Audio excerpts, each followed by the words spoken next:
A gente sai do esporte agora para falar sobre trânsito, trazer um alerta, um serviço importante. Fortaleza registrou nesse último fim de semana, você acompanhou aqui no Bom Dia Ceará, vários acidentes, atropelamentos, alguns com mortes, outros com grandes prejuízos materiais. E aí isso traz uma dúvida. Quando acontece um acidente desse tipo, quem é o responsável? Quais são os direitos das vítimas? Quais são os direitos dos familiares? Bora chamar a Kilvia Muniz, ela que está ao vivo com o especialista e compartilha essas informações. Oi, Kilvia.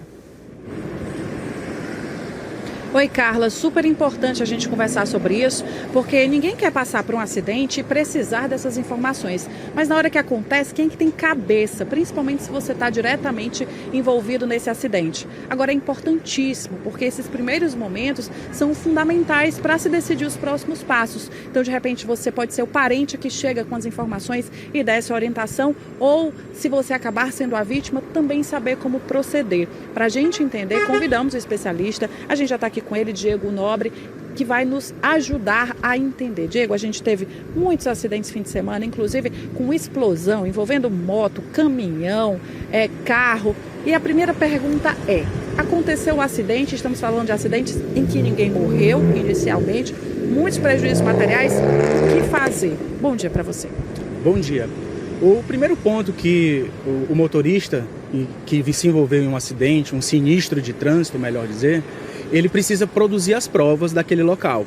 Então, quando ele descer do veículo, ele já tem que descer com o celular na mão, bater fotos do local, né, de preferência a frente, a parte traseira, as laterais e também um pouco distante para poder mostrar ali a questão da sinalização, a questão da via e como é que ocorreu o acidente. Diante dessas fotos, o ideal também é que o motorista faça um vídeo explicando como foi o acidente. Né? Nesse caso aí, eu vim aqui na avenida, a pessoa avançou o sinal vermelho e colidiu no meu carro e por causa disso aconteceu esses prejuízos. Então, você faz, primeiramente, colhe essas provas que são super importantes, porque no trânsito não tem ninguém que vai fazer isso para você.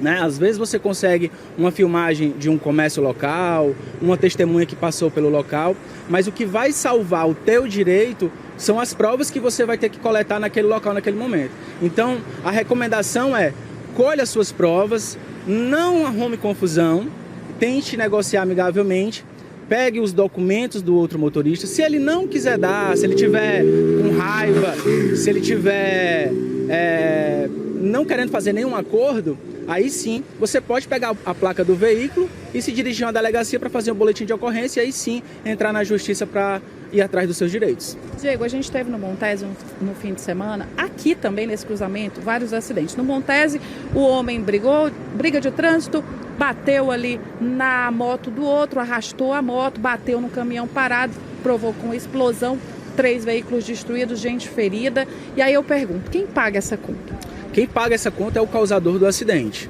Esse sinistro de trânsito, causado exatamente pela imprudência, pela imperícia desse motorista, é ele que vai ter que fazer o pagamento de todas essas despesas materiais e morais que ele causou, né? Teve os danos em outros veículos que não tinha nada a ver com a própria colisão dele.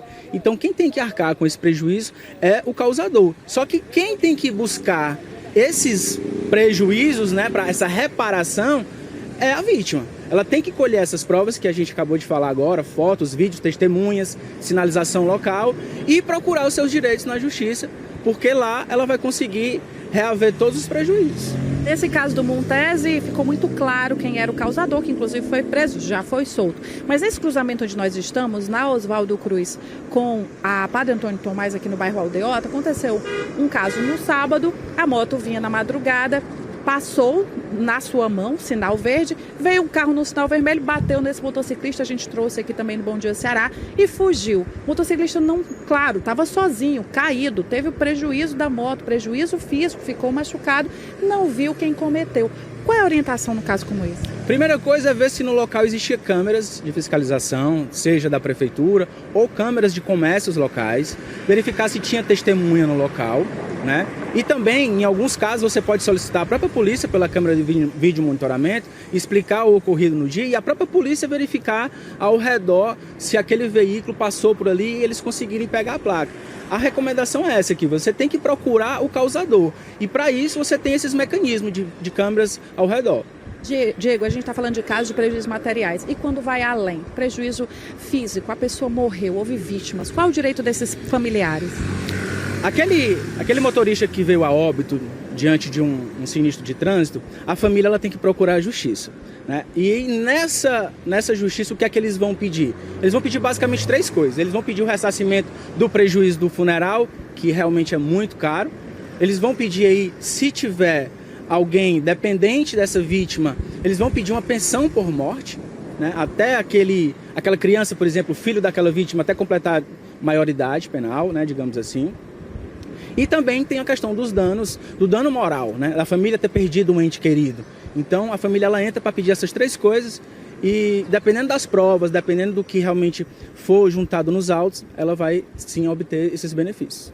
Diego, e se o veículo envolvido no acidente é de um terceiro? Por exemplo, eu emprestei meu veículo para um parente, ou eu tenho uma frota de veículos e é um serviço prestado para alguém.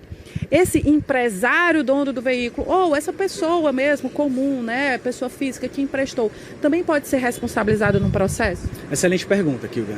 Muita gente não sabe disso. Mas se você tem um veículo, tem 2, 3 veículos no seu nome e empresta esse teu veículo para outra pessoa, se essa pessoa cometer um acidente, um assassinato, né, digamos, atropelou uma pessoa, não prestou socorro, isso é crime já, né? Então, quem é que vai ser chamado na delegacia? Vai ser o causador do acidente e o proprietário do veículo. Então, se você é empresário, se você tem veículos no seu nome, cuidado para emprestar o seu veículo, porque senão você vai ser responsabilizado por coisa que você não fez. E a justiça, ela acata casos como esse? Porque a gente sabe que, infelizmente, aquela vítima parou de trabalhar imediatamente, emergencialmente, ela ficou numa situação muito crítica, né? Ela perdeu o veículo, às vezes perde a vida, fica ali nos dependentes, como você falou, e é moroso. A gente sabe que a justiça é morosa, ela demora, ele tem um processo. Mas diante da justiça, são causas que têm um bom amparo legal? Talvez demore, mas a pessoa consegue, não desistindo, claro, dos seus direitos? Com certeza. Com certeza. A justiça ela tem sim, ela dá esse amparo, desde que você junte todas as provas corretas, você junte as fotos, os vídeos, as testemunhas, com toda certeza a justiça ela vai te ouvir e vai sim te dar o teu direito. Agora depende muito do que é que você vai juntar de provas, Kilvia, porque a rainha do processo, a rainha da razão é a prova. Sem prova, você não consegue absolutamente nada.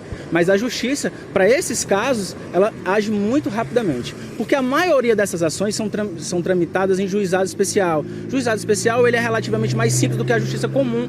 E isso tramita muito mais rápido do que processos convencionais. Agora, no caso de um acidente sem vítima, voltando para essa circunstância, existe sempre aquela dúvida sobre como agir com relação ao veículo. Tira o veículo, não tira o veículo, isso pode atrapalhar o processo, você mexer ali no veículo, na cena de um crime, por exemplo? Olha, se o sinistro de trânsito não teve vítima fatal, você tem a obrigação de retirar o veículo da via. O artigo 178 do Código de Trânsito Brasileiro, ele fala que se você não tirar o veículo após aquela colisão, você vai ser multado, é uma infração média, tá? E aí você vai perder pontos na carteira porque simplesmente você não tirou o veículo da via. Ou seja, você obstruiu o local, né, deixando que os outros veículos se locomovessem por aquele instante. Então você é obrigado a retirar o veículo da via. Muito obrigada, Diego. Muito esclarecedor tudo que você trouxe para a gente. E é isso, né? É uma situação difícil, a pessoa está ali tensa, a pessoa está realmente preocupada, mas aquilo que ela puder fazer para ter as provas, até porque às vezes, Carla, não está envolvido só o dano físico ali do momento, a pessoa para de trabalhar, às vezes é um autônomo, precisa daquela motocicleta, precisa daquele carro para trabalhar, às vezes até o veículo nem está tão avariado, mas a pessoa está e fica ali parada, então tudo isso tem que ser colocado no processo para assim, o responsável poder responder. Volto com você.